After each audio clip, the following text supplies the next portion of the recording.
to each and everyone here this morning. Brothers and sisters from all over the world, and I'm saying all over the world because we've got YouTube links that's been spread across the world and on Zoom.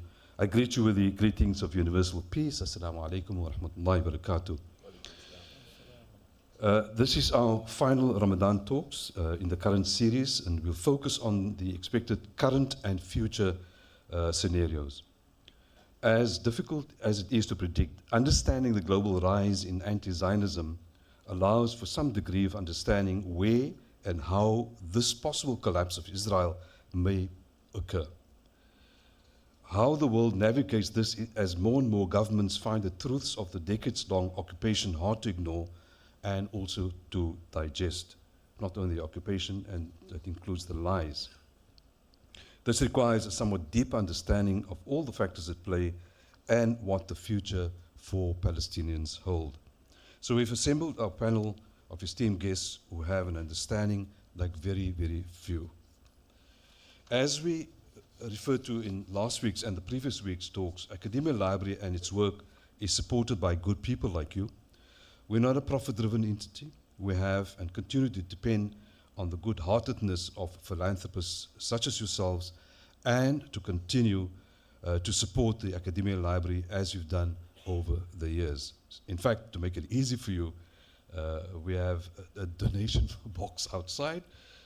So when you have a few coins, bigger coins, please, please donate them. And to make things even easier for you, we have applied modern technology, so there's a credit card machine too. So we have no excuses if you don't have cash. Please help us, I'm serious.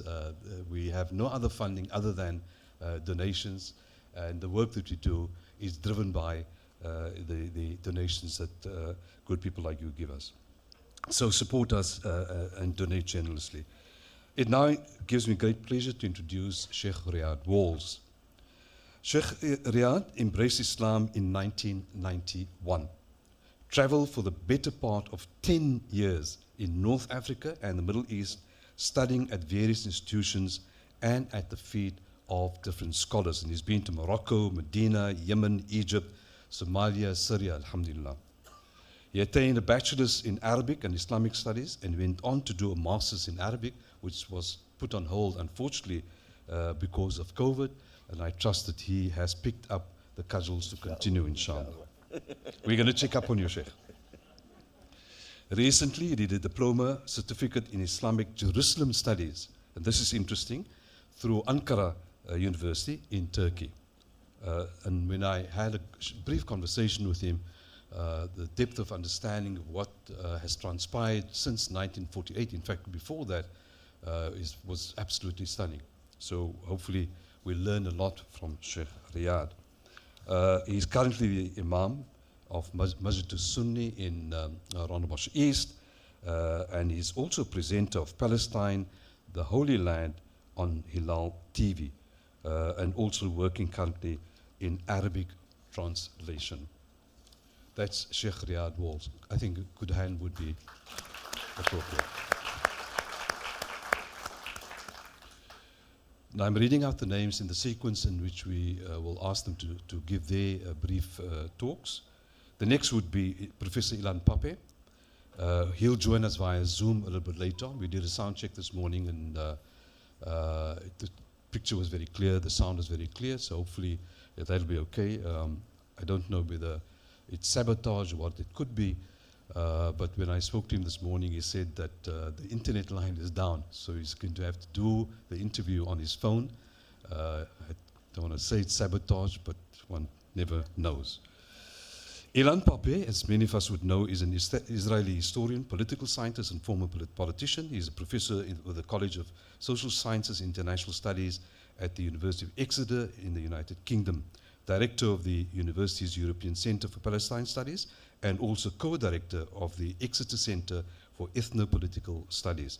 Pape is one of Israel's new historians who, since the release of pertinent British and Israeli government documents in the early 1980s, has offered an unconventional view of Israel's creation in 1948, and the corresponding flight, obviously, and expulsion of over 700,000 Palestinians.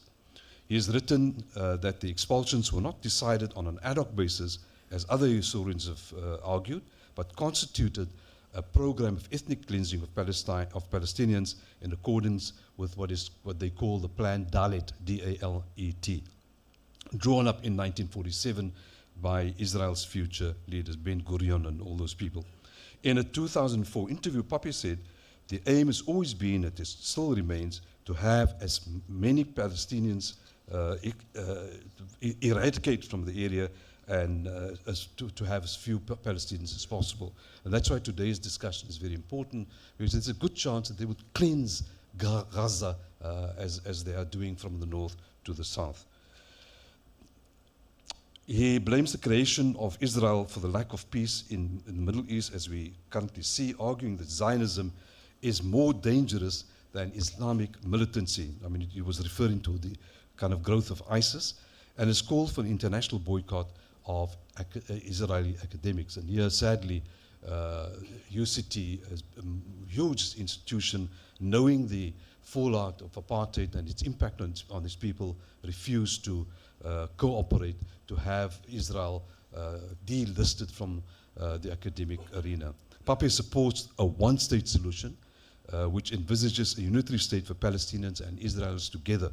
His work has been both supported and criticized by other historians across the world. One of them is Benny Morris, who first was one of the new historians, and then the military got hold of him and he changed his mind. Before he left Israel in 2008, in fact, he was forced out. If you read his book, Out of the Frame, you'll see it's almost a kind of personal document how over a period of time, he's virtually made redundant in Israel, which forced him to leave and occupy the position that he has now. He was in fact condemned in the Knesset, which is the parliament. A minister of education had called him to be sacked. His photograph that appeared in a newspaper at the center of a target, trying to get rid of him. And I remember when he was here 10 years ago, he told a story about the fact that he was interviewed by a television crew on top of a 10-story building, and they tried to say to him, just move a bit backward, to a point where he realized they were trying to get him to the edge of the building so they could push him over. That's how bad it is.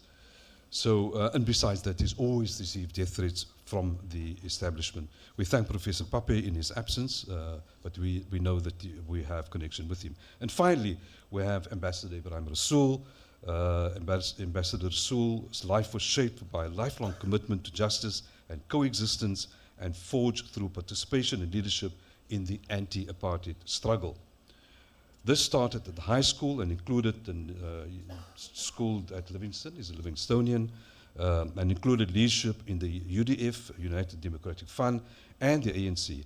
He has had to make sacrifices like spending time in prison, where he met Nelson Mandela for the first time, and being also placed under house arrest. More recently, he was the South Africa's ambassador to the United States of America. Prior to that, his contributions have been being a member of parliament in the National Assembly, special advisor to the state president of the Republic, and also premier, we know that, governor of the Western Cape province. He mobilized Muslims and the broader faith communities to develop deeper understanding of Islam and faith under the prevailing conditions of globalization in the world today. And that's probably the reason why he established the World for All organization. Many of us would know that. For his contribution to South Africa, Ambassador Rasool has been the recipient of a number of leadership awards, amongst others, Visionary Leadership and Public Good Award from the World Congress of Muslim Philanthropists in 2008, and also the Nelson Mandela Award for Health and Human Rights presented to him by the Kaiser Family Foundation in 1998, and also in Indonesian Diasporian of 2012 award. Founder of the World for All Foundation, Ambassador Rasool is active in rethinking the intellectual tools for cooperative relations between faith. So I'm trying to speed through this, cultures and communities let me finish, I'm almost done. And it's important for us to know. And establishing justice, dignity, inclusion, and equity for those marginalized and excluded. Today, Ibrahim Rasool serves as a Senate on the University of Western Council, and also has been appointed as non-executive director of the Development Bank of South Africa. A round of applause for Elan.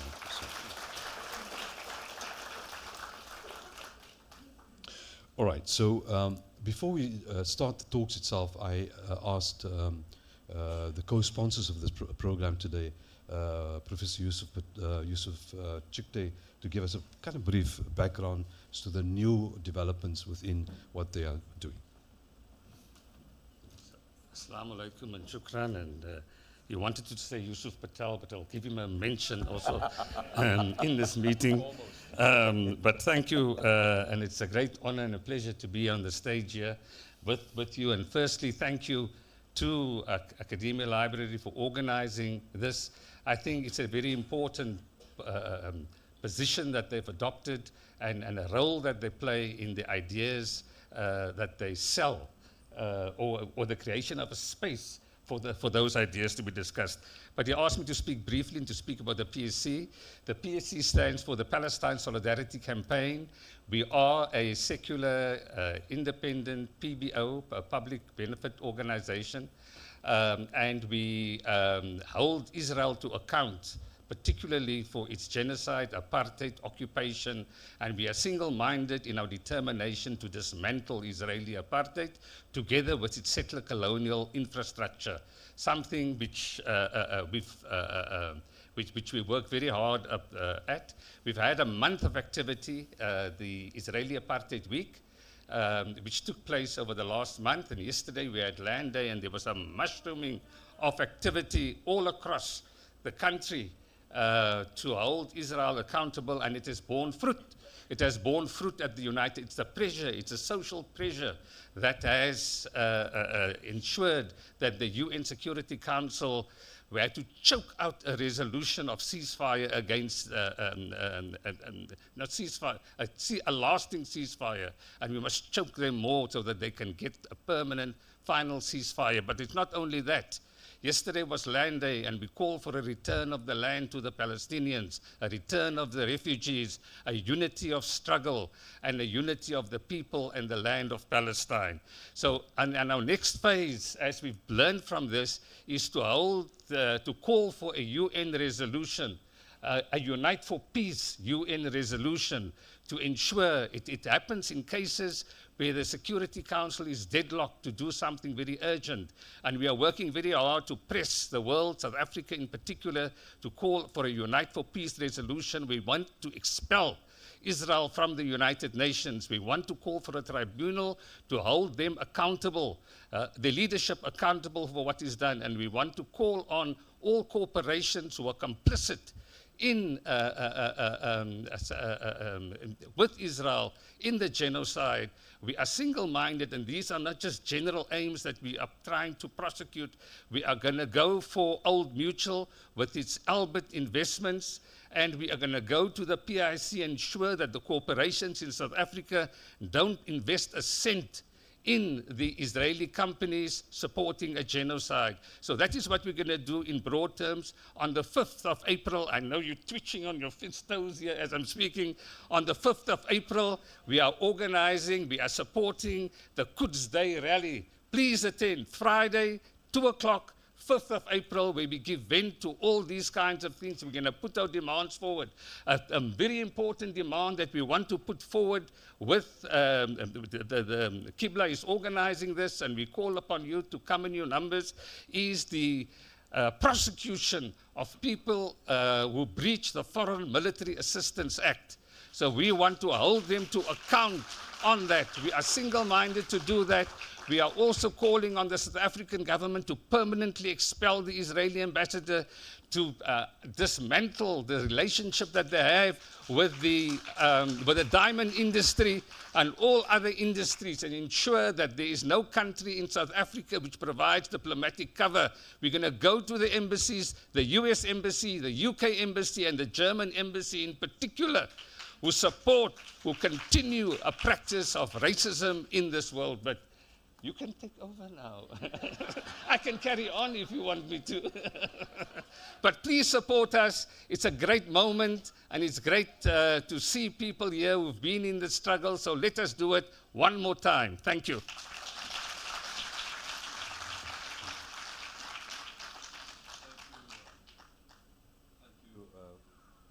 Yusuf.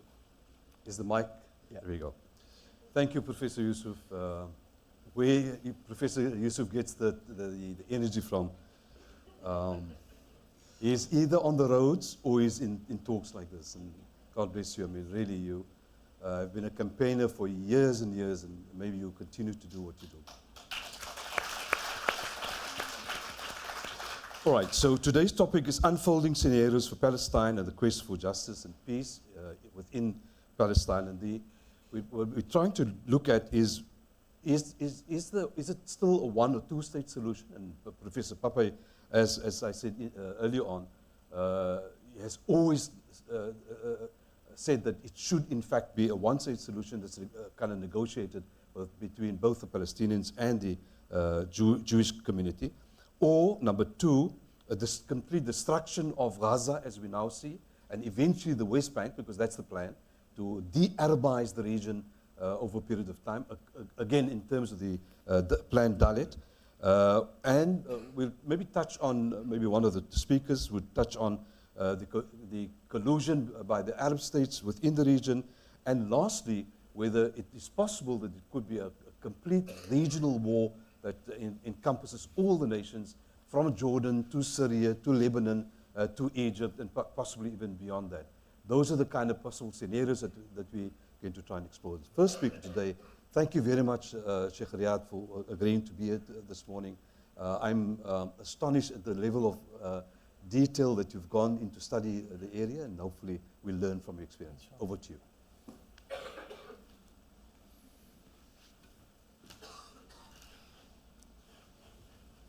Is it okay if Sheikh Riyad stands there?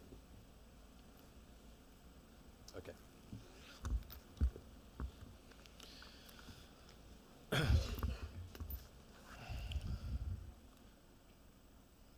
Bismillahir Rahmanir Rahim. In the name of Almighty God, the God of Abraham. Alhamdulillahi Rabbil Alameen. All praise and thanks is due solely to Him. Wassalatu wassalamu ala ashrafil anbiya'i wal mursaleen. And may the choicest peace, salutations and blessings be upon all His prophets, Noah, Abraham, Moses, Jesus, and His last and final prophet, Muhammad sallallahu alayhi wasallam. Respected gathering, I greet you all with the universal greetings of love, mercy and peace. Assalamu alaikum wa rahmatullahi wa barakatuh.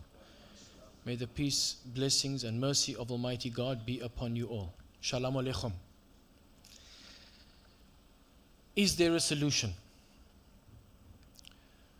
The first scenario that we can maybe look at is the two-state solution, which, according to most analysts, is dead. We can stand and speak about fanciful ideas, but I'm here to look at the facts. And if we look at the two-state solution, the first question that I ask, has there ever been a genuine two-state solution? And the answer that I find to that question is no. There has never ever been a two-state solution. And in order to understand that, we actually have to go back to the birth of Zionism itself. 1881, Hibat Zion, or Hoveve Zion, was founded by Leon Pinska. Leon Pinska, who was from Poland, or what is Poland today, part of the Austro-Hungarian Empire at that time, established something called the Lovers of Zion. And the idea behind establishing this organization, the Lovers of Zion, was that assimilation wasn't working, especially in Eastern Europe. Assimilation wasn't working. In 1882, there were the May Laws, which further aggravated the situation, where you had these enormous amount of pogroms, especially in Russia. And so many Jews were driven from their shtetls and their shtots. A shtetl is a Jewish village, and a shtot is basically an area where the Jews would live in one of the cities.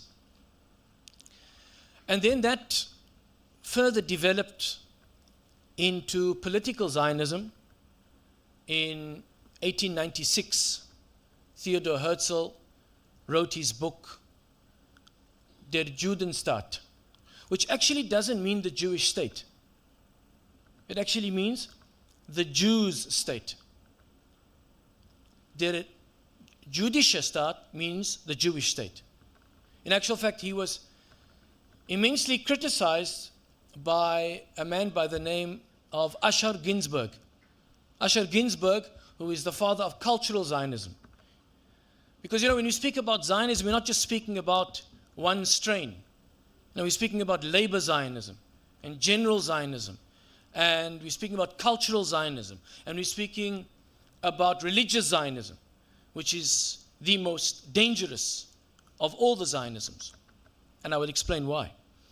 Actually, before I came here, I was using ChatGPT to create an image, which I wanted to show you, because I had this image in my mind.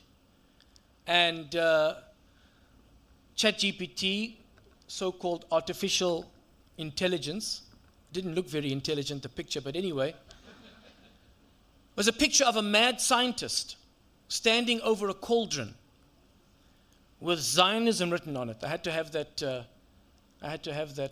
what's it called, photoshopped in afterwards. ChatGPT wouldn't do that for me. And the mad scientist was throwing all these potions of different colors into this cauldron. And he had this really mad, deranged look on his face. And this is the image I actually wanted to show you today, because this is what Zionism has become. It has mutated into this almost like Frankenstein monster. And we see the results in terms of what is happening on the ground in Gaza today. But going back and just briefly, Hovevei Zion, 1881, political Zionism, Theodor Herzl after the Dreyfus affair, when Captain Dreyfus was accused of treason. He was a Jewish captain in the French army. And he also realized that assimilation is not going to work. They need a state for the Jews. And why he called it the Jews' state and not the Jewish state? Because Theodor Herzl was an atheist. And he was a German or Germanic file, for the lack of a better term. In fact, he wrote another book in 1902 called Alt Nieuwland, Old New Land, where he painted the scenario of a Jew and a Christian that went to go and live on a deserted island. And when they came back to Palestine, they found this state of Jews where everybody was walking around in tailcoats and top hats, and they were all speaking German, and there was nothing about Jewish culture, there was nothing about Jewish history. So that's why for Theodor Herzl it was about creating a state where the Jews could experience their own so-called ethno-nationalism. And I think that's a very important point to make. At a time when there was civil nationalism in places like France, Zionism was an ethno-nationalistic movement that believed in having a state only for the Jews. And Asher Ginsburg, criticized Theodor Herzl in that what is the purpose of having the state when there is no Jewishness to it? In fact, his nickname was Ahad Aham. In Arabic, Ahadul Awam, one of the people, he called himself. And he, strangely enough, we see the evil of Zionism today, yet in those days, Ahad Aham, he proposed a cultural Zionism without a state. In actual fact, he said all the Jews should dress up as Arabs and learn to speak Arabic. And he actually criticized the first settlements that had been established in Palestine. In fact, on the road to Hebron from Jerusalem, the first piece of land was sold in 1838. it was purchased by Moses Montefiore, which is the most famous Jew of the time. He was a philanthropist, and he was the brother-in-law of Nathan Rothschild's. His wife, Judith, and Nathan Rothschild's wife, Hannah, were sisters. So, and he himself was a billionaire. And he purchased the first piece of land from Ahmad Aga, who was the mutasallim, the tax collector of Muhammad Ali Pasha. Muhammad Ali Pasha broke away for 10 years from the Ottoman Empire. And he was the one that actually started selling off land. Before 1836, no land. It was almost impossible to buy land in Palestine. Whether it was a house or a piece of land. Almost impossible. And I'm saying from the time of the conquest of Umar ibn al-Khattab in the 7th century. Why? Because when Sayyidina Umar, when he conquered Palestine, all of that land was made waqf. It was an endowment. From an Islamic perspective, we believe that we are the inheritors of the covenant of Abraham. And we don't discount the history of the Jews, or the history, more correctly, of Bani Israel, of the Israelites. They only became Jews after the 722 destruction of the Neo-Assyrians of the northern kingdom, and when Nebuchadnezzar of the Neo-Babylonians came in 587 and took the whole tribe of Yehuda, from where we get the word Judah, from where we get the word Jew, took them to Babylon. And when they were restored by Cyrus the Great, after the Persians defeated the Neo-Babylonians, they became known as the Jews, the remnants of the Israelites. So we don't discount that history whatsoever. We believe, from a perspective of Aqidah, of theology, that we are the inheritors of that covenant. And so by default, the land was made an endowment. From the 7th century up until 1836, hardly any land was privately owned in the land of Palestine. But because of Muhammad Ali Pasha, Moses Montefiore offered to him that they can open a joint stock bank, and he will put up the capital of £1 million sterling. He said in his diary that Muhammad Ali Pasha's eyes just started to sparkle. And it was then that they started selling off land. The first settlement that was built was Mishkenot Sha'ananim. Mishkenot Sha'ananim.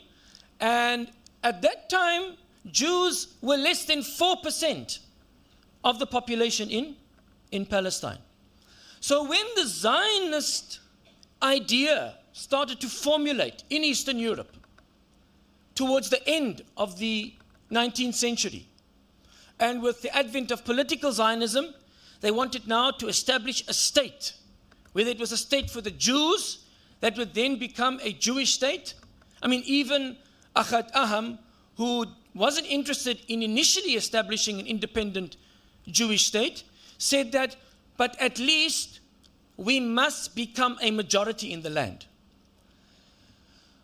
Then it develops further. We have the likes of Vladimir Ze'ev Jabotinsky, who is the father of revisionist Zionism, which I believe is the true face of Zionism. And that's before we add the last portion of religious Zionism, because he too was an atheist. In fact, David Ben-Gurion admits that the forefathers of Zionism were all non-believers. In actual fact, strict Orthodox rabbinical Judaism at the time considered Zionism to go back to the land to force the redemption, the coming of the Mashiach, of the Messiah. They considered it to be a heresy and a breaking of the 3 oaths. In the Talmud, Ketubot 111, the first oath is that we will never go back to the land forcibly to establish a kingdom or a state. It's an oath in rabbinical Judaism. Rabbinical Judaism that trace themselves back to the Pharisees of the time of Jesus Christ, peace be upon him. And this is the Judaism from which all other offshoots of Judaism spring. And so, majority of Jews at the time, they were vehemently opposed to Zionism. And especially considering the fact that it was a largely secular, nay, atheist movement, they were totally against it. So, Vladimir Ze'ev Jabotinsky, who came from Belarus, he, according to Benito Mussolini, was a good fascist. Benito Mussolini called Vladimir Zeev Jabotinsky a good fascist. Yeah, I'm fasting. I need some water. I don't want water. I just need some water. Just bear with me. Bear with me. So, he made a statement in 1939, and I'm jumping now from 1881, 1896, 1902. 1939, this is now after the British occupation of Palestine on the 11th of December. General Allenby marched into Jerusalem and took Palestine for the crown, occupied it. In 1939, Vladimir Zeev Jabotinsky, he said, the Arabs must make way for the people of Eretz Israel. He said the Jews of America can pay $500 million and the Arabs can be transferred to Iraq and to Saudi Arabia. He said if we could transfer the people of the Baltic states, speaking about the Jews, then we can transfer the Arabs, meaning the Palestinians, out of Palestine. So just like Elan Pape, and I think this is a very important word to highlight here, is that the Zionist project, the colonial settler project of Zionism, is not possible without ethnic cleansing. Ethnic cleansing, ethnic cleansing. And that is why we have seen from the birth of the State of Israel in 1948, we have seen nothing but expansionist Zionism. In 1967, after the Six-Day War, Menachem Begin, he said we should go into Gaza, destroy the refugee camps. So we need to know that Gaza is only made up of 20% of people that originally come from Gaza. The other 80% are from 1948 historical Palestine. And they were driven into 8 refugee camps: Buraij, Dir Balah, Nusayrat, Maghazi, Rafah, Khan Yunis, and Shati. I know I've left out one, but anyway, forgive me for that, Mr. Ambassador. And his 1967, he said, let us go in to Gaza, destroy the refugee camps, and drive the Palestinians into the Sinai desert.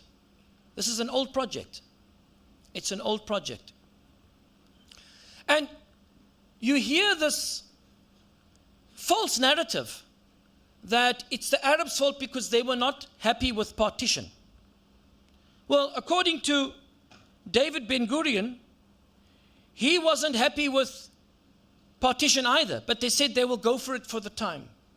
In the meantime, they will go for it. I quote him, he said, a partial Jewish state is not the end, but only the beginning. I am certain that we will not be prevented from settling in the other parts of the country, either by mutual agreements with our Arab neighbors or by some other means, if the Arabs refuse.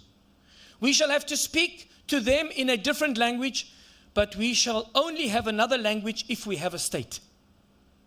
And he, very shortly after that, he said that the Arabs must go and we must replace them. If we talk about 1948, and Elan Pape has done extensive research into the massacres that took place, Tantura, Ramla, Lid, Dir Yassin, Duwaima, many massacres took place. But they look like a drop in the ocean compared to what is happening today. But ultimately, the aim of Zionism has been to establish a Jewish state exclusively for the Jews, which means that the Jews must be in the majority and the Palestinians must be obedient. And I'm quoting you. You cannot understand, listen to me very carefully, you cannot understand the Balfour Declaration unless you first read the Herbert Memorandum. Herbert Samuel who was a minister in the British Parliament and who played a major role in the formulation of the 67 words of the Balfour Declaration. He wrote a memorandum in 1915. Herbert Samuel was a Jew. He was a Zionist. Basically, Hovevei Zion, the Lovers of Zion, which amalgamated with the Zionist Congress in Basel in 1897, they also formed a British wing of the Zionist Congress. And that was made up of people like Chaim Weizmann, people like Nahum Sokolow. They were the soft faces of Zionism. They say Nahum Sokolow, he was very well dressed, very articulate, very charismatic, and Chaim Weizmann as well. This was the so-called liberal democratic Zionism. That, we are happy with the national home under the suzerainty or sovereignty of the British Empire. Meanwhile, you had people like Moses Guster. You had the likes of Ze'ev Jabotinsky that said, no, we want a state, and that is what we are going to have. Now, Herbert Samuel was working very closely with Mark Sykes. Sykes-Picot, remember that? So Mark Sykes and Herbert Samuel used to meet in the house of Moses Guster with the other Zionists, as well as with Walter Rothschild, who is the great-grandson of Nathan Rothschild, to whom the letter of Lord Balfour was addressed.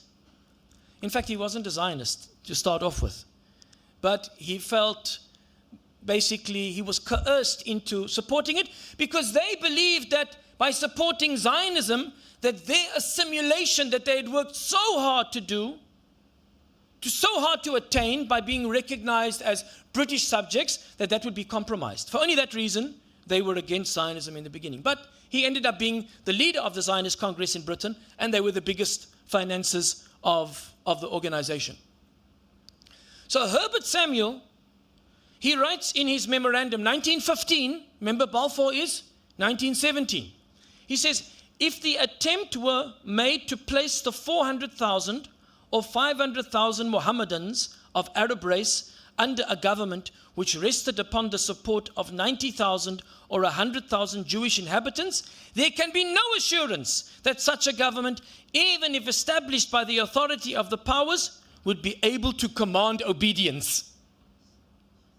And for that reason, he suggested that a national home first be established so that they can open, because from 1920 to 1939, up until the time of the White Paper, when the British themselves restricted immigration, the Jews flooded in from Eastern Europe. And then, of course, the advent of the Holocaust also brought many thousands thereafter. But the bottom line, and with regards to the two-state solution, in 1967, there were no settlers in the West Bank. By Oslo, there was 111,000. Today, there are 700,000. Oslo was a sham. According to Edward Said, he said, it is a sham. They never dealt with refugees, the right of return. They never dealt with settlements. They never dealt with Jerusalem, and they never dealt with sovereignty. Hanan Ashrawi said that Oslo was when the Palestinians were sold out. And so, if we look today, where are you going to make a two-state solution? Out of what are you going to make two states? When they divided up the West Bank into A, B, and C, into the different areas of control, right? We've been watching it live since the 7th of October. How many arrests and killings have taken place in the West Bank? So the two-state solution is dead. As for the one-state solution, and I probably got 1 minute. As for the one-state solution could possibly work if there was no Zionism. And what kind of Zionism is there today? The kind of Zionism that there is today, with the likes of Itamar Ben-Gvir, with the likes of Bezalel Smotrich, who are students of who? Who are students of Rabbi Meir Kahane. In fact, his father Charles and Jabotinsky were best friends. And if you would allow me, I'm going to end with this quote of Rabbi Meir Kahane, just to give you an understanding of how dangerous the situation is. He said, and so he was a follower of Jabotinsky, but he added to that, because he is a trained rabbi in orthodoxy, he came up with a different to the Kookian. The Kooking, which comes from Abraham Isaac Cook, who was the father of Zevi Yehuda Cook, who's the father of the settlement movement, by the way, after 67. The father of religious Zionism, his father, Abraham Isaac Cook, that when Kahane came onto the scene, he said, no, this Kookian Zionism is too romantic. They're waiting for the Messiah. They're waiting for some cosmic event to take place. Kahane said, no, we shall do it by ourselves. And it'll be an abnormal state. It will be an abnormal state. Listen to what people are surprised. You know, Israel doesn't listen to the ICJ. Israel doesn't listen to the ICC. Israel doesn't listen to the Security Council. Israel doesn't listen to the General Assembly. Here's why. And I quote, the establishment of the state, he argued, owes nothing to the nations. And it never will, as the state of Israel has always existed conceptually. It was not a creation of the United Nations. He argued that the theopolitical justification of the state, based on a biblical promise, should be unabashed and assertive. This is Zionism, he said.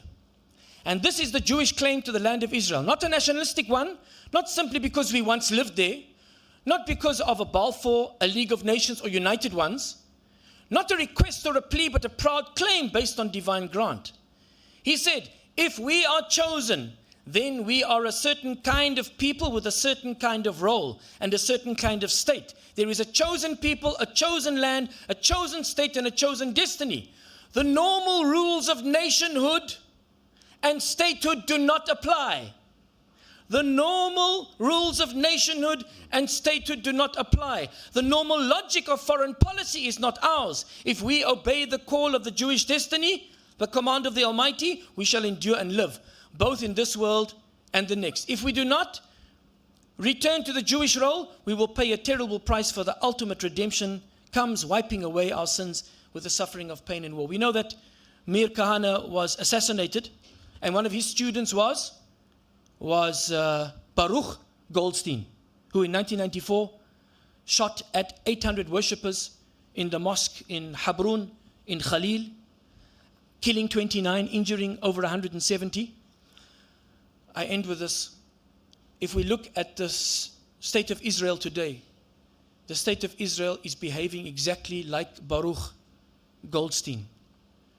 It is like a beast that has tasted blood and is just going berserk, deranged, barbaric, and savage.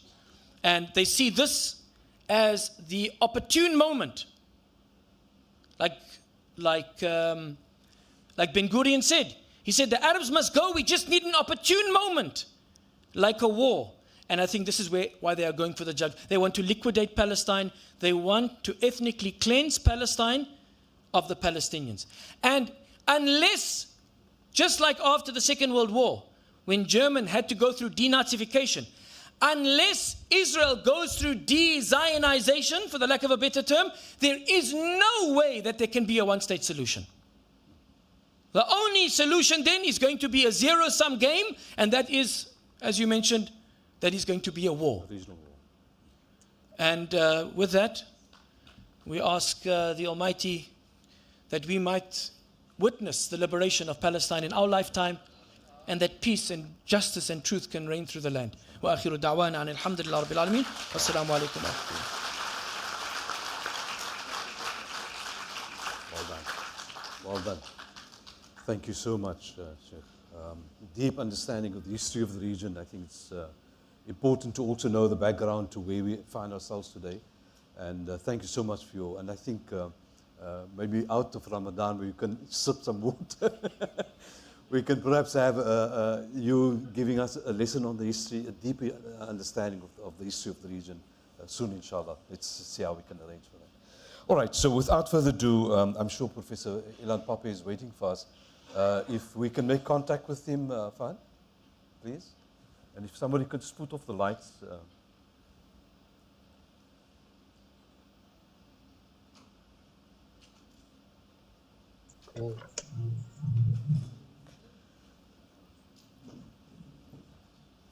Good day, Elan. Can you hear us?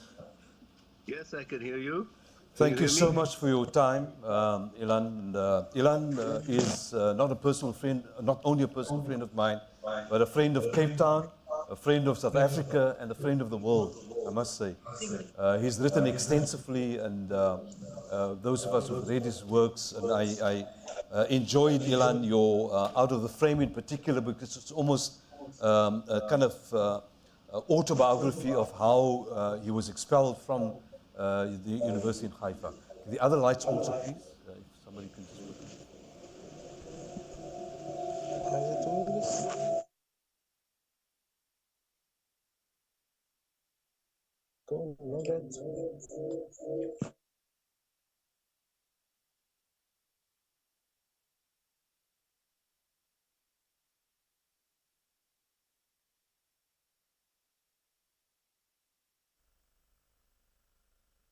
And it's over to you.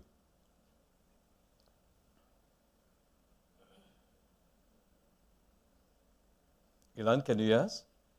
Yes, I can hear you. I lost you for a while. But okay, all right. I did explain that you're on your phone and not on the normal internet connection. yes, unfortunately, they disconnected the internet to my neighborhood. I hope. We won't, we won't use the word sabotage, Elan. Who knows? Who knows? Yeah, yeah. But we'll do our best. Hopefully, this will work. Thank you so much. You have about 20 minutes, 25 minutes, Elan. Yeah, I will start. Thank you. First of all, thank you so much for inviting me for this very important event. I hoped to be there physically, but this did not work out. But I do hope to revisit Cape Town. I have very fond memories and recollections from my visit to Cape Town and South Africa as a whole. And of course, we are all here in Palestine in great awe and admiration for the position of the South African government leading the way in the International Court of Justice to try and bring a swift end to the genocide in Gaza. Talking about solutions, I would like to actually make 3 points, especially as the previous speakers so comprehensively and incisively covered both the issue of the two-state solution and the connection between the Zionist position and the history of some of its more extreme right-wing leaders. The first point is that if by solution we are talking about the day after in the Gaza Strip, I'm afraid that none of us has anything positive, aspiring, optimistic to say about the next year or two with regard either to the Gaza Strip or the West Bank or the fate of the Palestinian minority inside Israel, or for the possibility of averting a regional war that might involve Hezbollah in the north, maybe another proper uprising in the West Bank, and who knows, may drag other regional powers into the confrontation, which is a horrible scenario, but unfortunately a possible one. Also, any hope of total cessation of the Israeli actions in Gaza or a very positive rebuilding of Gaza, I don't think is on the cards. And we all have to kind of embrace ourselves for the possibility that we are in, and especially unfortunately the Palestinian victims, we are into a year or two of a continuation of this moment of darkness, which is the darkest moment in the history of modern Palestine that I recall. What's happening on the ground is worse than the 1948 Nakba, ethnic cleansing, of which I've written quite a lot.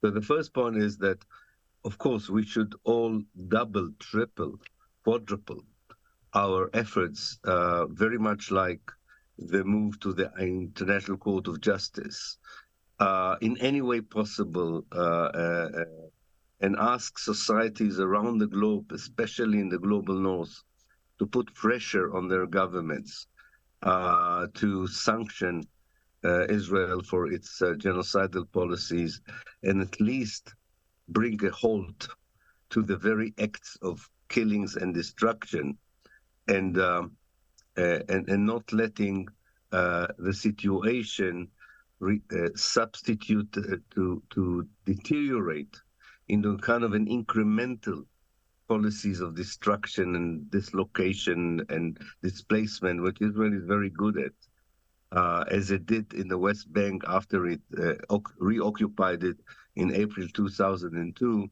and still does it since then until today. So yes, there's a lot to be done to stop the brutality, and no one has the right to teach people in South Africa of how to do it, because definitely government and society alike are doing in South Africa more than they do in Arab and Muslim countries, whom we expected to be far more proactive in their solidarity with the Palestinian struggle. The second point is that I think we should throw out of our vocabulary the word solution. Solution, or as I call it, solutionism, is very much connected to the world of political science in the West. And the idea is very much related also to the two-state solution. A solution is not a permanent end to colonialism, apartheid, ethnic cleansing, oppression. It is not. It is an attempt to contain it, to maintain it on a low intensity. And that's why the Americans have been able to dominate the attempts to find a solution to the question of Israel and Palestine. Whereas what I, as an activist, and I think by this I reflect also the Palestinian ambition and vision, are looking for a decolonization, for a total change of the political regime that rules Palestine from the river to the sea. So it's not a solution, it is a transformation to a situation where values such as equality, justice, are guiding us in the way we are building a new political structure and replacing the values that are now imposing themselves on the reality between the River Jordan and the Mediterranean, the values of oppression, injustice, supremacy, and apartheid. And I think this is highly important for us to adopt, even if we will find ourselves now in direct contradiction with the language that international diplomacy is using from the Friends of Palestine in South Africa and the United Nations, throughout the United States and everywhere else. People are still adhere to what a friend of mine calls the peace orthodoxy. We have to be heretics and challenge this orthodoxy, because this orthodoxy perpetuates the oppression and does not challenge it at its very core. So we should talk about decolonization. Does it end in a one-state solution which is democratic and secular as the left wants it? Does it end up as a democratic state that is far more connected to the history and civilization of the region? This is all things that would develop and unfold if we can continue what is now happening, which is the process of decolonization in historical Palestine. And the most important principle compared to the past is to make sure that the Palestinians this time are leading the conversation of the strategy and the vision for the future. Yes, I'm part of a movement for a one democratic state, but we are part of that movement mainly in order to make sure that people don't discuss anymore the two-state solution, which is a substitute for occupation. And we are including, and that's the most important element of the one-state solution, that it, as it is called, that it includes all the Palestinians, not just those who live in the West Bank and the Gaza Strip, and includes all of historical Palestine, not just the West Bank and the Gaza Strip. But it is, as I say, not the political solution between two sides. It's a total transformation of the power relations, of the distribution of resources, of the nature of the regime, and its organic connection to the Arab world around it. And my last point about this, and I think that is very important, or I would say I have maybe 2 points. Before I go to my last point, I want to mention one additional point. In this hour of darkness, I think there is a ray of hope. I can see the dawn at the end of this night. And the dawn is, and I say this not as an activist, I say it as a scholar, I can see clear indications for the collapse of the Zionist project in Palestine, or at least the beginning of the collapse, or the beginning of the end. I don't have time in 20 minutes to explore all these indicators, but they include the implosion of the Jewish society from within and the failure of the idea that Judaism can be defined as nationalism. It includes the economic crisis that makes Israel depending totally now on American financial aid. It is the incompetence of the government that is absent since the 7th of October. It is the new generation of Palestinian resistance and the transformation of Israel into a pariah state, not only among civil society that impose divestment and boycott, but the beginning of conversations on sanctions by state. There's also a huge transformation in the Jewish communities around the world. The number of young Jews who regard themselves as Zionists or committed to Israel is decreasing exponentially as we speak. Israel is left with fundamentalist Christians, which is hardly a solid basis for the future. Not to mention the fact that the Israeli leaders themselves say to their own society, the vision of Israel for the next 50 years is one war after the other, one bloodshed, circle of bloodshed after the other. This is not something you can sustain in a society where half of the people have dual nationalities, half of the society have professions that can easily reunite outside of Israel. All this is are discrete processes that if you look at a possible point in the future where they fuse together, can really create this kind of collapse that I'm talking about. Collapse is not always good. It creates a vacuum. And if the Palestinian national movement will not be there, united, with a clear vision, with an ability to build something instead of the void that will be created, it will be a chaos that can continue for a very, very long time. And we can see this happening in the failed states around us, Syria, Libya, Lebanon, Iraq, Yemen, just to mention a few of them. And that brings me to the final point. There is no way I can see a genuine decolonization and liberation of Palestine without a total and dramatic and drastic change, at least in the Eastern Mediterranean, what we call in Arabic the Mashriq, of the political structures in that part of the world. The states, including Palestine, that were created after the First World War, were created by the colonialist powers, Britain and France.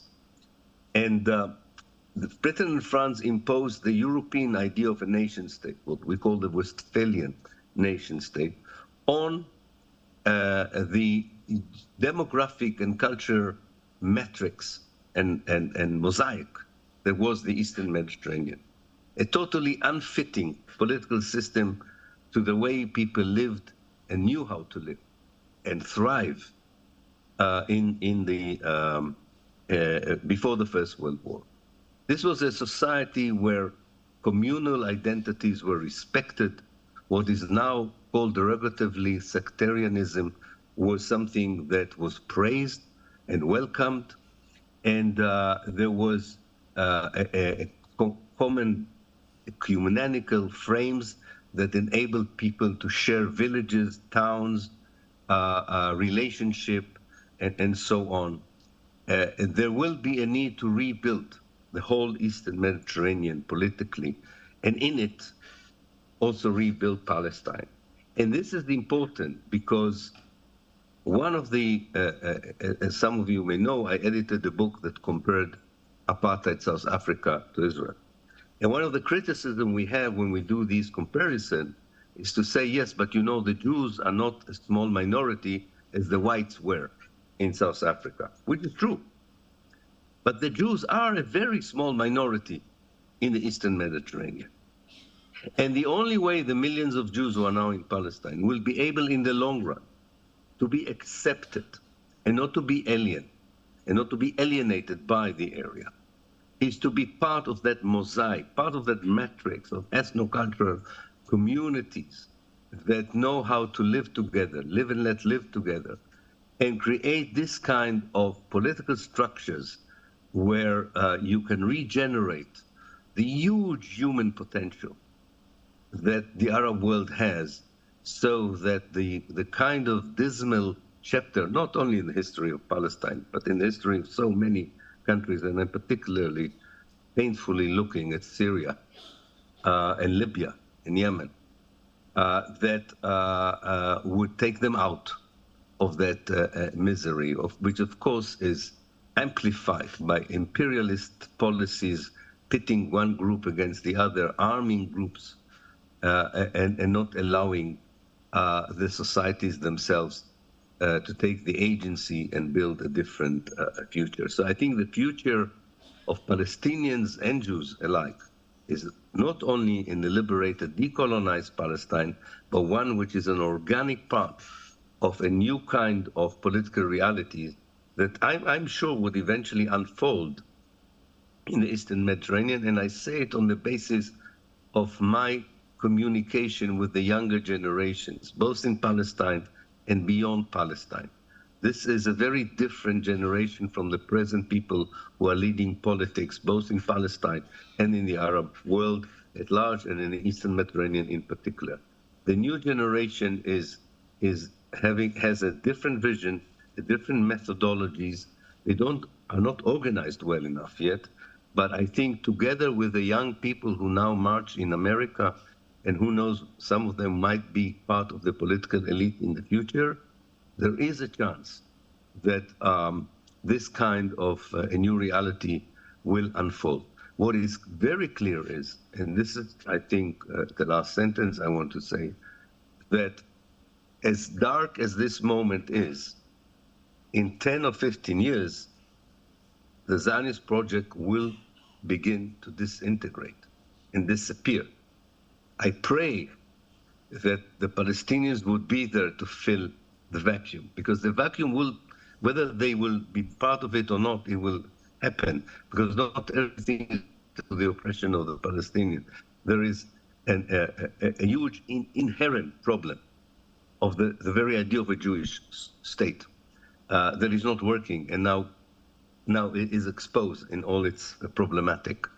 But I think that it's very important to make sure that decolonization is a successful process of rebuilding something better, something new, because the past have shown us some processes of decolonization that ended in disasters as well. So I think I'll stop here, and thank you so much for giving me the space to share with you some of my contemplations at this moment in time.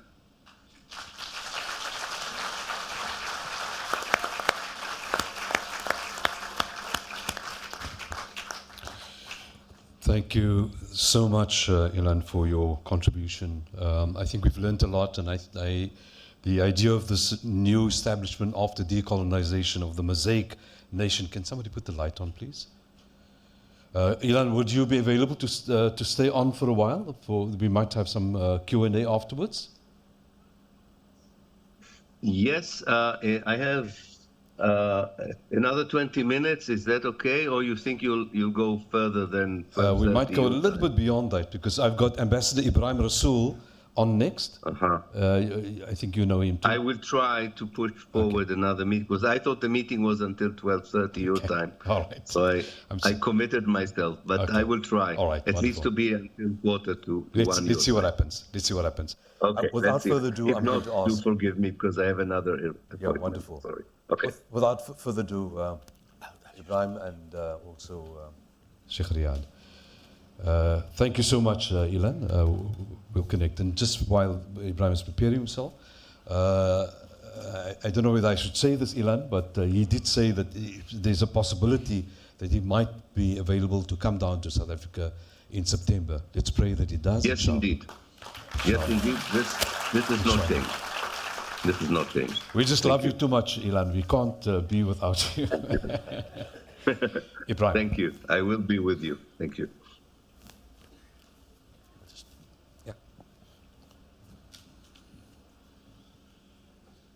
Bismillah ar-Rahman ar-Rahim. Assalamu alaikum wa rahmatullahi ta'ala wa barakatuh, and good afternoon to all. The provocative question posed by Shahabuddin, the historical accuracy and overview given by Sheikh Riyad Walls, the erudite and challenging and provocative input made by Professor Elan Pape makes me want to say that I need a double espresso. I don't want one, but I need one. Because the tone of today's discussion is a massive departure from the necessary solidarity that we have had to show over the last 7 months, over the last 75 years. I think the conversation has taken a tone, and I'm not subscribing to solutionism, but speaking about outcomes. Because no one is born to be a perpetual revolutionary. There must be a point at which an outcome becomes possible and necessary. The particular viciousness of the current episodes means that we can't feed our need for perpetual fervor at the expense of the massive loss of life in Gaza and the degradation of the infrastructure and the livability of that area. 6 weeks prior to the 7th of October, a few of us were engaged outside of Pretoria at a retreat with leaders of the Palestinian movement, central to which were people who would historically have identified with Hamas. I was able to be part of that for the last 2 days of a 6-day engagement. My opening provocation to this delegation of Palestinian leaders was, how would you weigh up the balance of forces and the balance of power in the region? Now, if one understands that the balance of power is who controls the major institutions in the region, then at that point, institutionally, Israel would have been in control of the bureaucracy, not only of Israel, but of Palestinians as well as the financial institutions of both. They decided who gets taxes and who doesn't. And therefore it puts them in a position of power and a position of patronage. The ability to buy over leaders of the Palestinians in order to dispense the necessary wherewithal for what is required. In military terms, it was much like the ANC's guerrilla army was a necessary but limited force because they were up against the only nuclear power on the continent here in Africa, as the Palestinians are up against the only nuclear force in the Middle East, supported with unlimited supply of weaponry of all manner of sophistication. And so that part of the balance of power would rest in favor of the Israelis. And we had, for a moment in the Cold War in South Africa, international and Western complicity with apartheid here was variable according to the variations in the Cold War. When they needed South Africa, the apartheid South Africa's military interventions, when the Cubans were here, when the Russians were here, and Africa was the theater of the Cold War, who would dominate post-colonial Africa? Not decolonial, post-colonial Africa. In much the same way, the investment in Israel is more than strategic. It is moral guilt. It is whiteness in a brown region. And so, in terms of that balance of power, there's an endless supply of complicity in the Israeli project. In terms of the balance of forces, genocide up till the 7th of October has been incremental. It has been given in doses. It has been based on opportunity. The 7th of October changed that because it became a naked, full-on genocide. And so, what we are dealing with in the balance of forces is 3 massacres. The one is a massacre of a genealogy, genocide.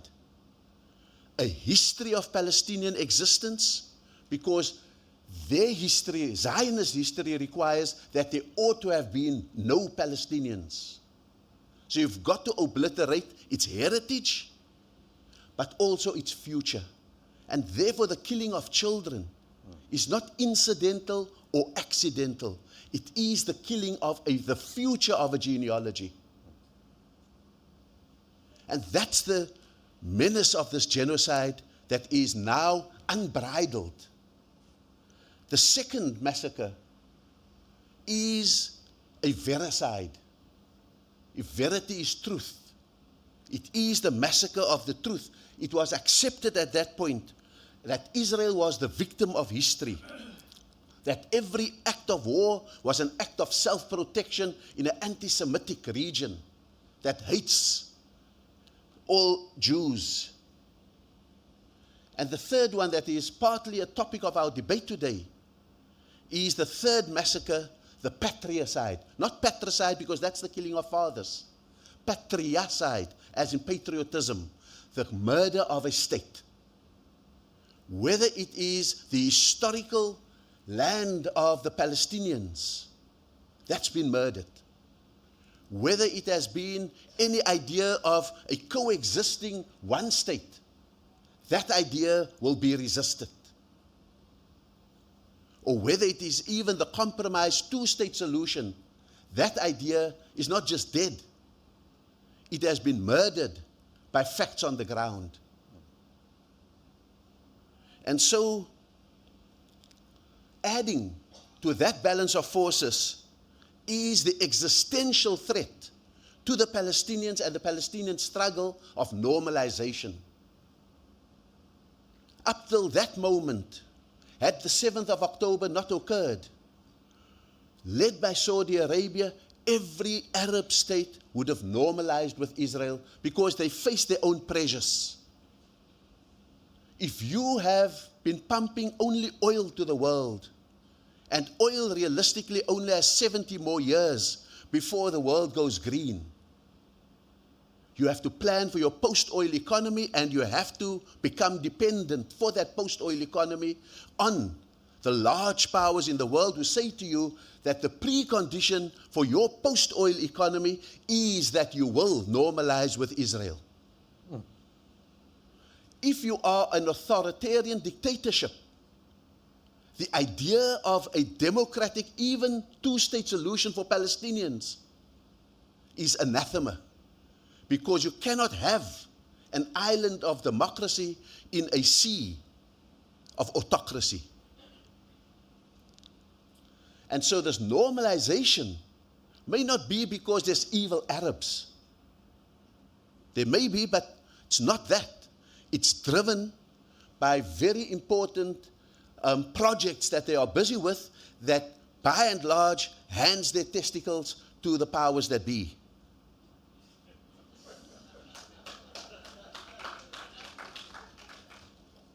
The only hope for the survival of this project is the internal incoherence of the Palestinians.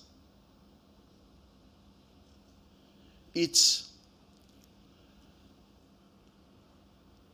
and what is in favor of the Palestinians would be the fact that at that moment, someone like Netanyahu would have been on his way to jail. Was that they cobbled together a gallery of rogues to form a government that was flimsy at best. What was absolutely crucial was that as we move away from World War II, new generations of young Jews are born who have a memory, but not a visceral memory, of the Holocaust, and would be able to say, maybe we can coexist. We saw that on the campuses in the West. We saw that increasingly amongst young Jews and amongst those who protested in Israel against Netanyahu himself. And what was also important, and here again South Africa played an important role, was the idea that increasingly a unipolar world led by America was inching away towards a more multipolar world. And so those would have been my reading of the balance of forces. And the incoherence of the Palestinians was, if you ask 5 Palestinians, what's your vision of the outcome? You'll have 5 different answers. Not all of them variations on a theme, but sometimes opposites of a theme. We were often not recruited to Palestinian solidarity, but to Palestinian fractions. If you said, I'm with this one, you could be denounced. But it was particularly the absence of a single vision that gave life to the Israeli project. But there were countervailing ones, such as the BDS movement, such as the electronic intifada, that began to try and pull together some kind of working idea that could make ordinary people like ourselves believe in the project. And we saw the erosion of traditional Palestinian leadership voices, amongst others, the Palestinian Authority. However, both the existential threat of normalization as well as the extent of the brutality after the 7th of October has begun to change the balance of forces, not yet the balance of power. The institutional instruments are all in the hands of Israel and its Western allies. But it is the soft elements of forces that have begun to shift. When I visited Washington in December last year, met with some people that I knew from State Department, the World Bank, and so forth. There was an active preparation for the largest tent city to be erected in the Sinai Desert, with water reticulation, with the idea of putting in toilets, some energy, and the infrastructure for Gazans to be deported. Egypt was told that we'll wipe off all your debts if you open the border, to allow that to happen. That's the existential threat of normalization. That's the patricide at its finest. Gaza has no inherent significance. You can't trace a Jewish prophet to Gaza. It was just the dumping ground of a hodgepodge, as Sheikh Riyad has said, of refugees that they didn't know what to do with. So what shifted this balance of forces? Since the 7th of October, the sheer impunity of Israel, the sheer brutality, the idea that they could do anything, almost Trumpian, I could shoot someone in Fifth Avenue and get away with it. Israel sought to use the October 7th in the way that that moment had arrived.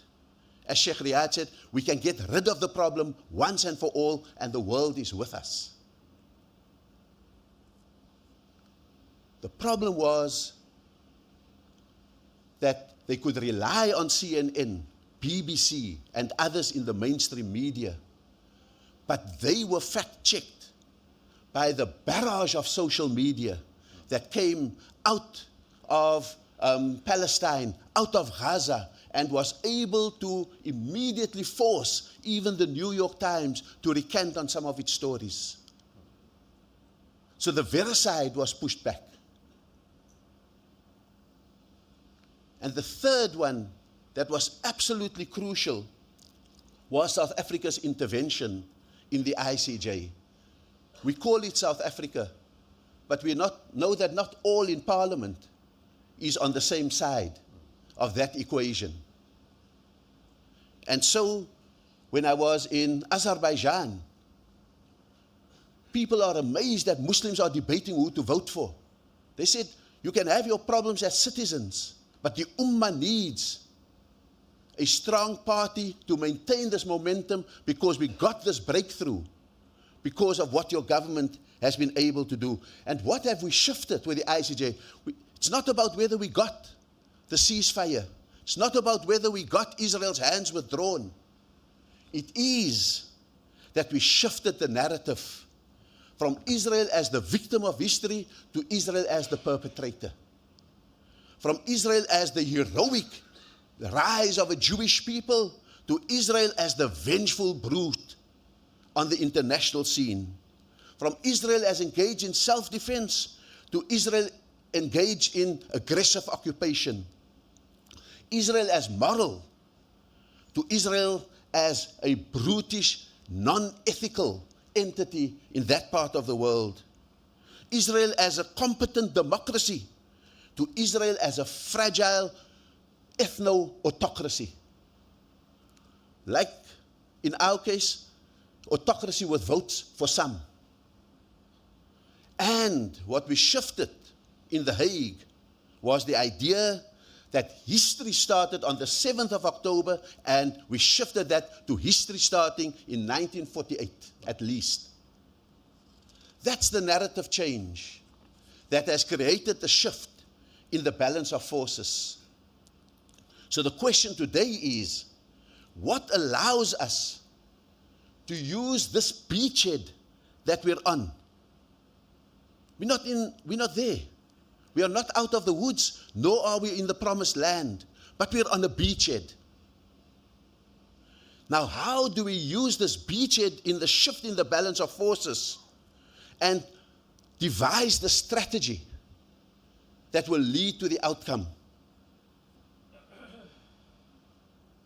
The question that we could ask politically is, have we put our foot into an interregnum? An interregnum is that pause in history, that little rupture in history. In the same way that the fall of Rome, Ghulibat Rum, was the beachhead, the start of an interregnum in the fortunes of the Muslims under the leadership of the Prophet Muhammad sallallahu alaihi wasallam, that led to one strategic decision after the other that led to the state of Medina. Here we may have the glimpse of this interregnum. Interregnums, though, can be temporary setbacks for the oppressor force, or it can be a permanent march for the oppressed. And it depends not on how much solidarity we're able to muster only, but how we are able to continue to shift the balance of forces. And so BDS, spectacular victories, but largely symbolic, because we are not touching the economy of Israel, and therefore the idea of highlighting the S in BDS, the sanctions part. It's only when the elites begin to feel that their lifestyle is threatened, as Elan says, do we want to live here? Is this the peaceful, forever peace that we wanted? Is it not better I can set up my business in the USA? That's when we saw in South Africa's equivalent the movement of those kind of commanding heights of the elite moving and occupying the USA, UK, New Zealand, Australia, and Canada. That's when you know. We're not there yet. But how do we get there? How do we shift the balance of forces by shifting sympathy to solidarity? Sympathy is shame. Look how they're murdering the Palestinians. Solidarity is standing outside the embassy 24/7 like they did in Washington and in the UK. Solidarity is not just biruch bidam, with our soul and with our bloods, but it's also bi'aql, with our strategic insights and knowledge and experience. We are not just called as South Africans to be in sympathy. We have to share our experience, and one little share at The Hague has shifted the narrative and shifted the balance of forces. And sometimes it's important also to strike a blow where a nation feels, like the Israelis feel, that they are supreme. When we cut them off at rugby, we cut their very virility. What's the equivalent? Do we just target everyone? Or do we put our energies in a focused way to find those strategic points so that we don't have our call for BDS as business as usual, but targeted, strategic, laser-like focus on certain things and making it happen because we want to shift the balance of power in Israel? We must recalibrate our thinking, not absolutize our thinking on the state. We have a competition between three cheeses as the future for Palestinians. The first cheese is the cheddar cheese. It's all yellow. That's the democratic one. That's the non-religious one. That is the one where coexistence is based on. That's the ideal. That's the furthest. What is the existing one is the Swiss cheese, a Jewish Zionist state with Palestinian holes. What was on offer is the Colby Jack, the cream and yellow cheese, the two-state solution. There's a competition for which cheese we are looking at, because we can say one state, but the one state that is most imminent is the Swiss cheese. And we've got to be able to move away from the Swiss cheese, hopefully towards the cheddar cheese, in the way in which we deal with this. But we've got to win support for it.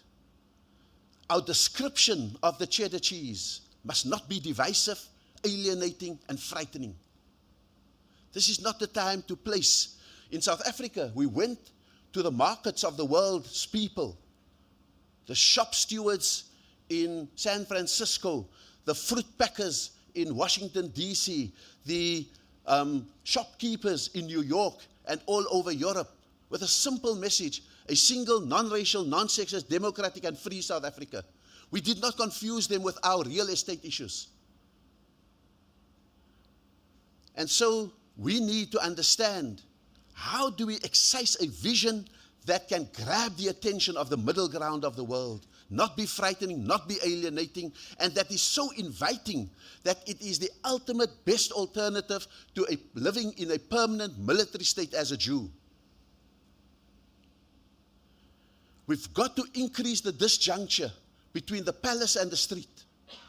The palace, we've explained why they would do what they do when they want to normalize, but it is the street that gives us the pressure that now makes them all say, we need a genuine two-state.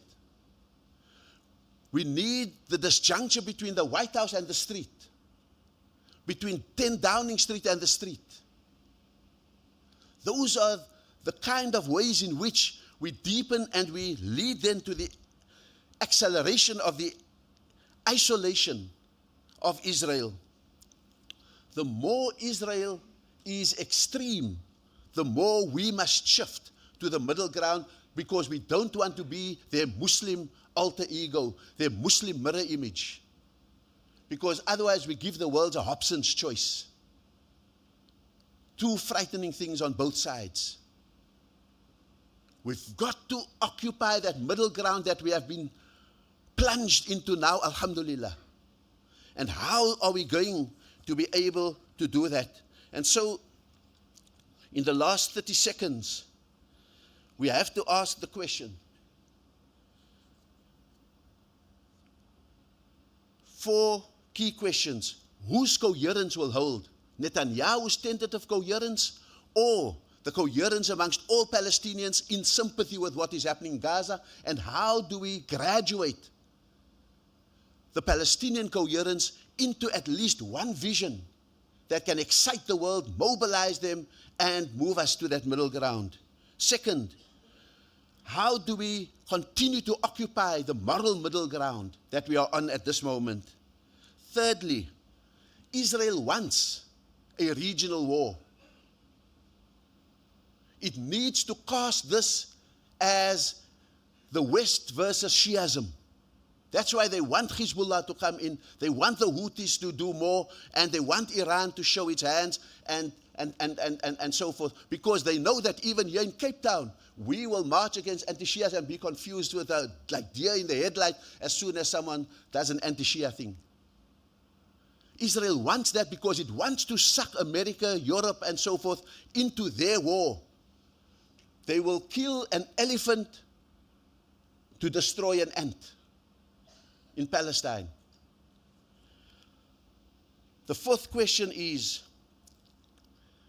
how do we begin to put strategically at this point, not principally, as Sheikh Riyad and Elan Pape says, how do we push strategically for the cheddar cheese, a single, democratic, non-racial, non-religious state for all who live from the river to the sea, from the north to the south? How do we push that? Because hopefully when more and more Jews see that reality of a one person, one vote in that democratic state, they may then want to say, listen, can you bloody negotiate a decent two-state on the 67 borders without deconstruct all the settlements, get rid of the buffer zones, and let us run our own? That may be something we end up with still as a compromise. It's not decolonized, but it is the consolidation of a beachhead. But at this point, I think it has been murdered unless it can be resuscitated. Thank you very much for giving me that extra 2 minutes.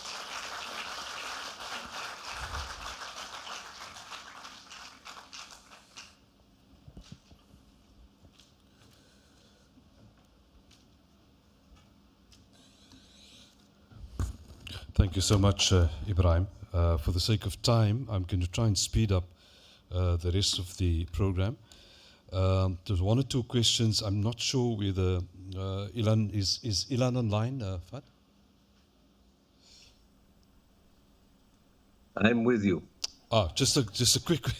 Thank you, Elan. Just a quick question. Can you comment on the relevant presence of Iran in this conflict and the utter absence of Saudi Arabia and Egypt? And I think we touched on it, and how this is almost seen as a betrayal on the part of the Arab nations. Yes, I can. I think it's very important to see the more regional and international dimension of the conflict in Gaza. Somehow, the global North got used to the idea that only the West has the right to determine what kind of political regimes there will be in the Arab world, who is just and who is unjust, who is a legitimate political actor and who isn't. And when there is an attempt, like the attempt by Iran, to say regional powers have much more right to be involved in shaping the future of the region than imperialist powers from the outside, I think sometimes this kind of clash comes out also in a military way, as we can see in the margins of the genocide of Gaza, given the events that unfold in the north of Israel, on the border between Israel and Syria, and on the coast of Yemen in the Red Sea. So I think definitely there are regional forces led by Iran demanding an end, first of all, to the hegemony of the United States in determining the future of the place. And they are facing not just the United States, but also America's allies in the region. However, we should remember, we forgot a little bit what we used to call the Arab Spring in 2012, which seemed for everyone to fail and therefore as to be a process that is no longer there. I don't think it's true. As an historian, I know that revolutions take time to mature, and they may go through periods of contra-revolutions.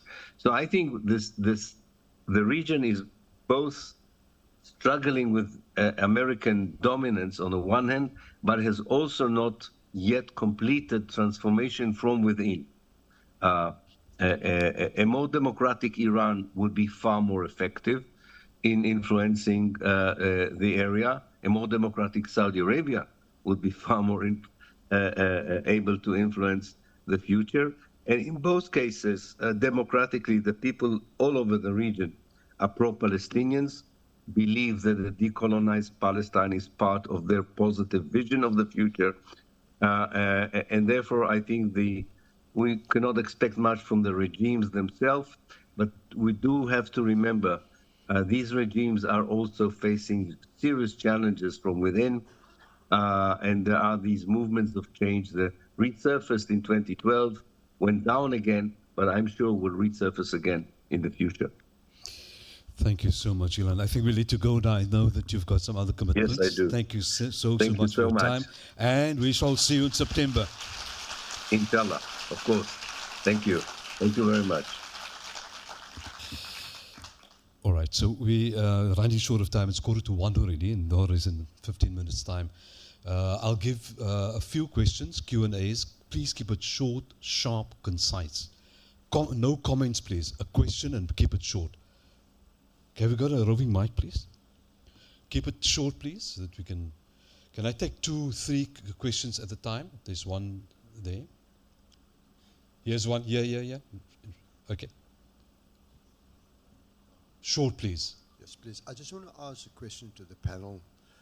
Do they think that we are in a spiritual war? Shukran. Thank you. Thank you so much for your keeping it short. There's one there, and then did I see? There's one question there. First of all, thank you to all the panelists for the very, very good overview. But my question is to Ambassador Rasool. It's a great pity he invoked all these lovely images of the cheeses at the time when we were all so hungry.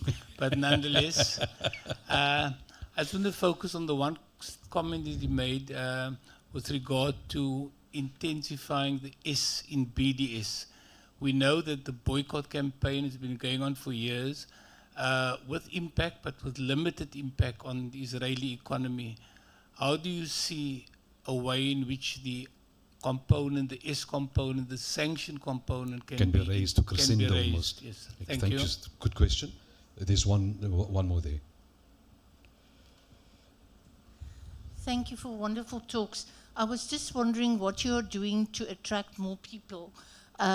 This place should be packed, and many people I know have no clue about things that are happening in town to join pickets, and there should be, I was wondering if you're thinking of having a tiny curriculum so that people can get them updated on the basics. Excellent idea. Unfortunately, maybe I can answer there should be more people here. In fact, there should be people sitting in the stairways. But it is what it is. Some people, I don't want to be rude today. Short, sharp, and concise, please. My question is, in the recognition of Israel, and this is the practicality, when Israel was applied to be a state, the United States and Great Britain accepted it. And today it is a state within the 193 nations of the world. That state did not include Gaza or the West Bank. Biden has said that he would recognize a second state. Why does Palestine not apply to be a second state in the world? All right, thank you so much. Ibrahim, you want to... Give Sheikh Riyad Sheikh? the spiritual war. The spiritual question.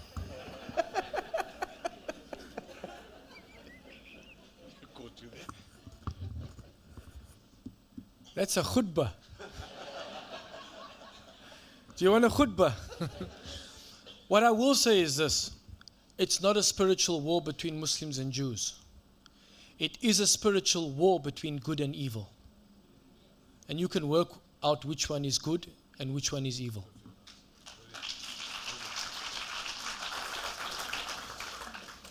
No, thank you very much for the questions that would apply to me. I think I did indicate how I would accelerate by sharpening the focus on the S. I think machine guns have their use, but I think sometimes snipers work very well. We can get very worked up about every shop around the corner. But I think to do the real damage, because that's often good for us. We feel good that we are having that boycott, but we must increasingly measure it. What impact is it having in Israel? What's it doing to the elites in Israel? How is the absence of soccer? If we were to say we don't want them in the Euro Cup, if we don't want them in the World Cup, how do we start planning that kind of thing now? How do we use our sniper guns to get to African delegates on FIFA, to get through the African Confederation of Soccer? How do we do all of, and I'm sure people are thinking through it, but I think we've got to now begin to sharpen that. The same thing with which economy harms them. We've had a discussion, for example, with Muslims in the United States who wanted to know how can they disengage their government from what is. I said, Muslims must stop thinking of themselves only as a religious community. You are also a market. You buy in Cape Town from the waterfront when the tourists are not here. You're a market. Secondly, you're a swing vote. What do you get for your swing vote? And the Muslims in Michigan, alhamdulillah, showed the power of not being apathetic, but turning up at the Democratic primaries and then writing uncommitted on the balance sheet. And so Joe Biden could have had 100%. He now has 85, 87%. Because the rest was uncommitted, and he knows that that uncommitted could be the difference between him and Trump. And so how does he now backpedal to do it? So I think there's those kind of things. I think using the power at universities has been very successful to get those pension funds to withdraw their money. But I think we need to find, it was very strange. I rushed from Azerbaijan. I had an order from the family to buy dates on the way. I could find in Istanbul airport not many dates that were not from Israel. How do we deal with these kind of things?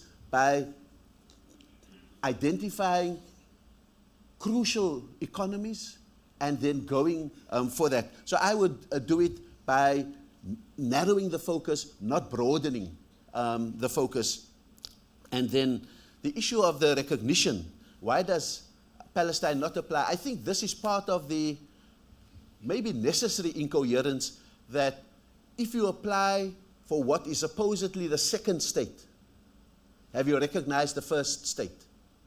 So that's a dilemma, because applying for Palestine could be endorsing the second state and then endorsing by extension the first state. So those are the kind of dilemmas in the application. It's good that it's a campaign for the recognition of Palestine. Coming from a country like Ireland, who has a similar history to us, I think it's absolutely, so maybe that is not something for Palestinians to apply, but for others to say, we recognize a Palestinian state. How you configure the real estate is something that we can work out later, but the Palestinians' right to exist, their right to a state, their right to nationhood, must be the antidote to the three massacres, the genocide, the vericide, and the patricide, I think would be clear. And then to delve onto quickly, why I think we all operate at different levels of consciousness. And maybe today's discussion shifts the conversation about Palestine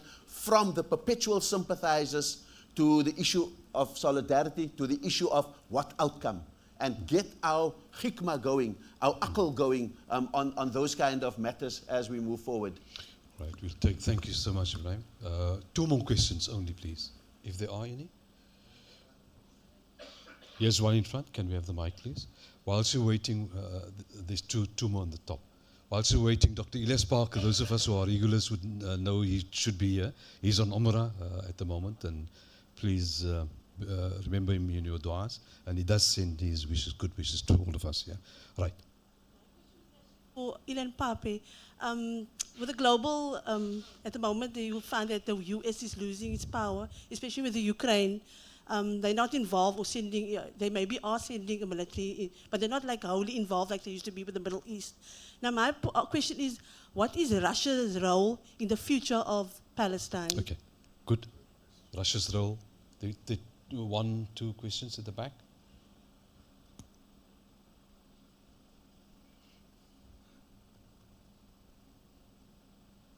Short, sharp, and concise, please. Thank you very much. Assalamu alaikum. Thank you for 3 very excellent presentations. We know what role BDS played in the demise of apartheid. It was a very powerful factor. I'm just wondering, I'd like to get your response to this. What if we had to, we the people of South Africa, had to demand our Minister of International Relations to convene a conference of foreign ministers within the next 7 days to call for a complete cultural, diplomatic, trade, and national boycott of Israel completely. I know the timing is right, but are the consequences too severe? Thank you. Thank you so much. We'll finish off all the questions there. You want to tackle that, Ram? I think it's more in your... Sheikh, you have a... You go first. Okay. Okay. Don't fight, don't fight. Yeah. Let the one without caffeine do it first. Look, there's no shortcut. And I'm speaking about the Ukraine-Russia kind of issue. There's no shortcut to achieving that objective. South Africa had to be fairly counter-instinctive in its response to Russia's invasion of Ukraine. Ordinarily, if that happened in Africa, we would be saying, you can't do it, no invasion of a sovereign territory. We kind of dissembled on that issue because we had to keep a bigger picture in mind. What we wanted to grow was the kind of multilateral world. And the multilateral world meant, in the first instance there, don't run when the US says run. Even if there is something in your conscience that says, is jy reggie? The second thing was, how do you then use that to aggregate forces around it? And so, we were very, very contested for hosting the BRICS conference and the prospect that Putin would come here. We had to send 2 delegations, one to tell Putin maybe he shouldn't come, and one to the US to say, listen, AGOA, don't do that thing with AGOA and punish our orange farmers and farm workers, etc., and the Ford workers, etc., etc. So we needed to manage both those. And then we pulled together BRICS and we expanded BRICS. So suddenly we now have a situation where BRICS has 33% of the world's population, 33% of the world GDP, 40% of the demographics of the world, 70% of the oil, from the fossil reserves in the world. Suddenly that gives us a base of power, but it's not complete yet. So what we need to do is to continue to build that until you have a critical mass that can do the kind of things that needs to be done. So the US is increasingly isolated in the Security Council. And it's very evident, and they can't bear the embarrassment of it any longer. So I think there's no shortcut. We've got to build it stelselmatig, systematically. We've got to build this multilateral world. Hopefully, the ruling party is in place to continue to do that. I've spoken to, and the same would apply to convening the foreign ministers. The point of the matter is that that kind of thing, without the power base underneath it, would be a show. Because you won't get the Arab states, for example, in on it. You certainly won't get the Western states in on it. We'll be back to the BRICS formations. But you've got to continue to build out the power first before you can. Otherwise, Israel will benefit more from a damp squib than we would benefit from the symbolic action of having done it. So there's a different way in which we do our realpolitik in this world, and it is about aggregating power. Yeah, I'd just like to add, is this microphone on? Testing. Yeah, it's working. Yeah, Is it working? All right. Yeah. I'd just like to add to something that Ambassador Ibrahim Rasool said, and that's with regards to how to deal with the nations that are supporting Israel. Because we mustn't forget that Zionism isn't restricted just to the state of Israel. There is an international Zionist movement. The incredibly powerful, in inverted commas, Zionist lobbies, AIPAC in America, the Labour Friends of Israel, Conservative Friends of Israel, I mean, right throughout Europe. I mean, Germany has literally embraced Zionism. They're probably Israel's closest and strongest ally in Germany today. And when we really look at Zionism, Zionism is fascism. Fascism, you had the Herrenvolk, the master race, and you had the Ubermensch, which is the superhumans, the Aryans, the blonde hair, blue eyes, not all blonde hair, but you know what I mean. And then you had the Untermensch, which were the subhumans. And it was the subhumans that were gassed in the extermination camps of Treblinka and Chelmno and Blins and Birkenau, Auschwitz, etc., etc. And not just the Jews, the Sinti, the Roma, the Russian Khazars, the Poles, they were all considered to be subhuman. And something very interesting, if you actually look at the period of 1917 to 1948 in Britain, I mean, all my ancestors come from Britain. But very sadly, you can actually see the model that Israel adopted from 48. They learned and they were taught it by the British occupation. I mean, the British occupation broke the back of the Arab resistance in the Arab revolt between 1936 and 1939. Literally broke the back of the Arab revolt. I mean, what was his name? There was a Captain Ord, I can't remember his surname now, but he was a captain that literally taught the Haganah, the Palmach, which was the Irgun, and the Lehi, which was the Stern gangs. These three Zionist terrorist gangs were armed and trained how to ethnically cleanse the Palestinian villages during the British mandate. So unless we deal with the greater Zionist movement that has permeated right throughout the Western world and many other parts of the world, unless we can literally get Zionism to be seen for what it is, and I believe Gaza has exposed Zionism for what it really is. And so hopefully, because of that, Israel must become a pariah state like apartheid South Africa did, and then the pressure can be put on for the abandonment of this occupation. Thank you so much, Bishop. All right, as much as we want to, we do have to end. And thank you so much to the speakers. Can I just ask Rehana Saleh, she's a very committed member of our committee, to small gifts to the two speakers. And unfortunately, we can't send one to Elan, little gifts. And we send him a plane ticket. Send him a ticket. We will do. All right, so this was the final in our three-part series of Academy Ramadan Talks. We've explored many aspects of the current ongoing genocide in Palestine, and we hope that we do not let up in our understanding and engagement with the unfolding disaster. And don't forget, there's another disaster that we need to keep our eye on, and I forget his name now. The Palestinian journalist was here not so long ago. He reminded us of creeping Zionism in South Africa. Please keep an eye out for it. Thank you so much for attending. Don't forget the credit card machine outside and all the donation box. We'd really appreciate your support. Thank you. And don't forget the march that Dr. Yusuf Chukte reminded us about. Assalamu alaikum and good afternoon. It was an excellent series. Thank you so much. Thank you. Thank you. All that training in so many years. It's coming to full. But very well done. I'm very appreciative. No.